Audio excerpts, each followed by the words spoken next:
Today I'll be tying the Shakey Beeley.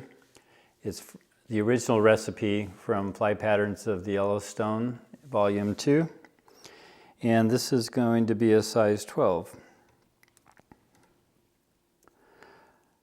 I'll start by placing a hook in the vise, debarb the hook.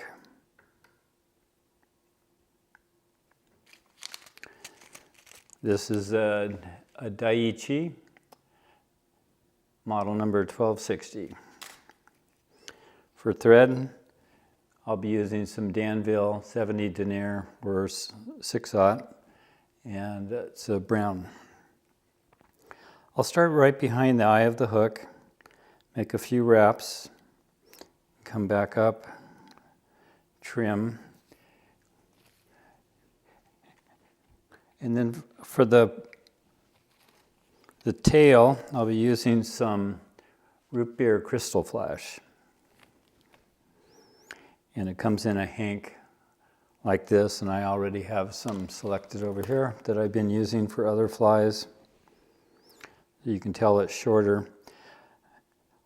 I'll tie it over the front of the hook, a couple of soft wraps, and make sure that this goes around the hook. I'll tighten down a little bit. And continue down till I get to about to the hook point, maybe another thread wrap or so. I've left this over because this will be an underwing that I'll fold back. So you want to make sure you have enough. And I've probably got 10 or 12 fibers in there. I'll trim the tail about even with the bend of the hook. And now for over the tail, I will put some Hungarian partridge. So a lot of people these days are using, you'll find other tyers using wood duck for the tail, which is fine. But I just wanted to tie it from the original fly pattern. And we will place it over on top of that crystal flash. Make a few wraps to secure it. And now I have a piece of embroidery thread. It comes all in several strands, and I've just pulled one out. I'll have a link to the fly pattern sheet with more description of the materials I'm using. You'll find that down below here in this video. So you notice how I made a little kink in there, and holding it on I want it to be on the far side of the hook from me, so closest to you. And I just have one thread wrap, so I'll loosen the tension on it and I can pull down so I don't have to trim any of that. And I got caught in my material holder, so we'll do that again.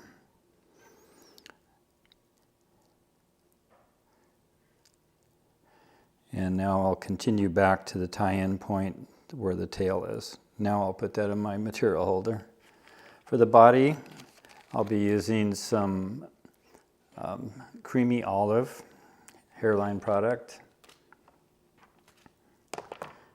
I'm going to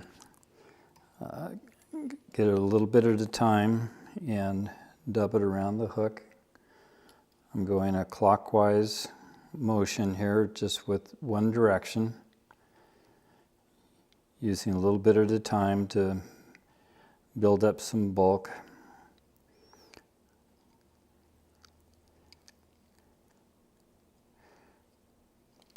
And I'll start wrapping that around the hook. You can use your rotary function. I'm making this kind of a equal sized body for now, at least the first wrap.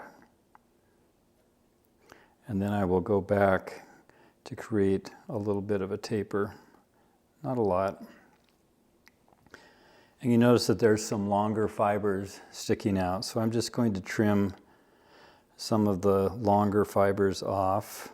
I'm not trimming them super close to the body, because having a little bit of the rabbit stick out is great. So this is the ribbing, the embroidery floss. I'll make about 4 wraps with that.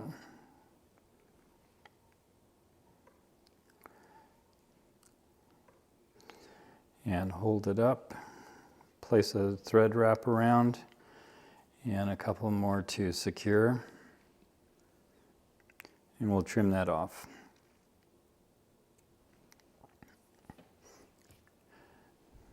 The next material is some Ostrich dyed orange. And it comes like this.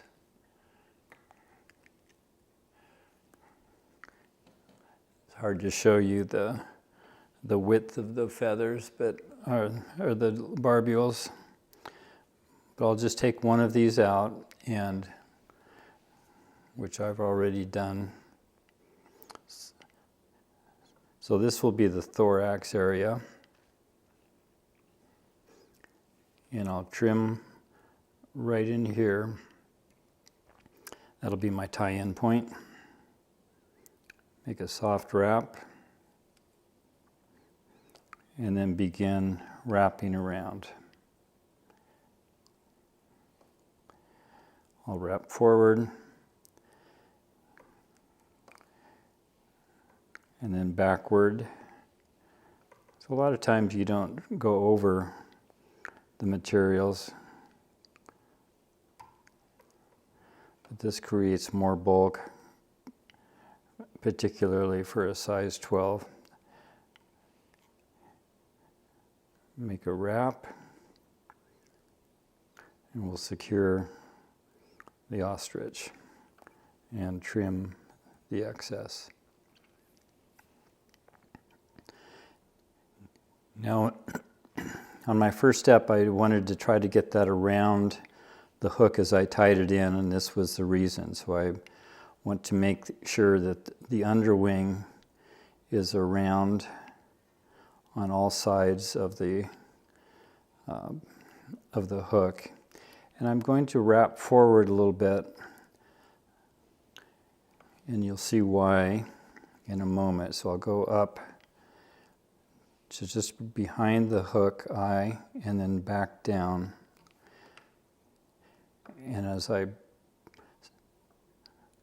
separate these fibers and push back and allow it to go behind, then I've tied the fibers in here, so when I take my thread wrap, I'll take one tight wrap, and you can see that then holds all those fibers in place. We'll place a couple more just to secure it. I'll gather these up the best I can. Might have to do this in 2 cuts, but I'll put my scissors right on the body, and I want it just a tad bit longer than what the body is. And there's a couple that I didn't get in here, so we'll just clip that one more time. And then the last material is the wing. It would be just a partridge hackle. And I'll open this up and pull off the edge, the fluff along the side.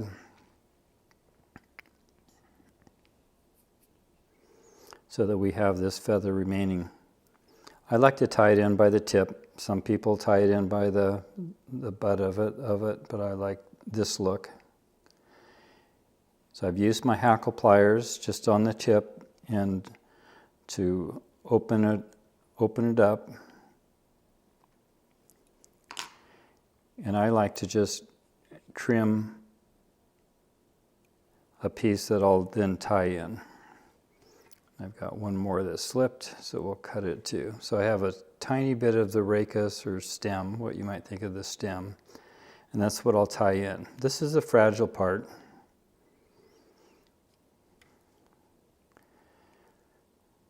So I've got 5 good wraps, and you can easily break that tip off. But what I found is if I have loose tension, use a little bit of moisture, I want to fold these wings, the fibers back, but I don't have any tension. If I had tension, it would pull the feather off of the hook, and I just squeeze. And that then should start to get those feathers headed back and will allow them to sweep over the body. So you might see that a couple of the feathers or the fibers in front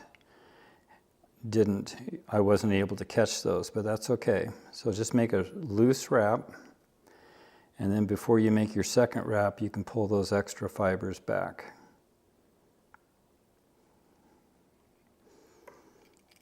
And we'll just tease them back each time. We'll use a 3-finger triangle and pull those back out of the way.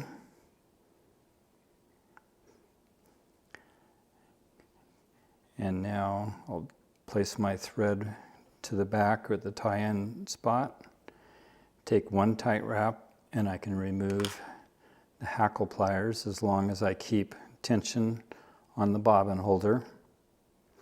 I'll make several wraps going forward, touching turns, and we'll trim the feather. Flatten my thread. And now just make a nice head going back towards the feather. And we'll make a wrap right on top of the feather. Flatten one last time and make a 5-turn whip finish.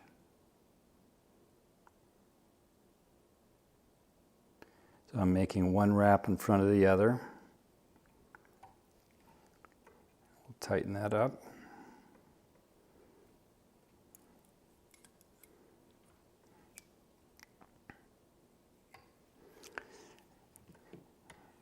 Cut the thread.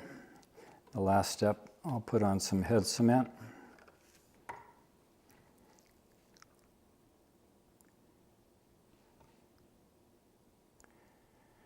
And that will finish the fly. So there's my version of a Shakey Beeley, and it's a very popular fly in West Yellowstone on the Madison River. That's what it was designed for originally, for the fall fish that run up out of Hebgen Lake. So I'll have a link to the fly pattern sheet below. Please like and subscribe to my RiverKeeper Fly YouTube channel. If you like it, it will help the algorithm and more people will see it. So I'll see you soon.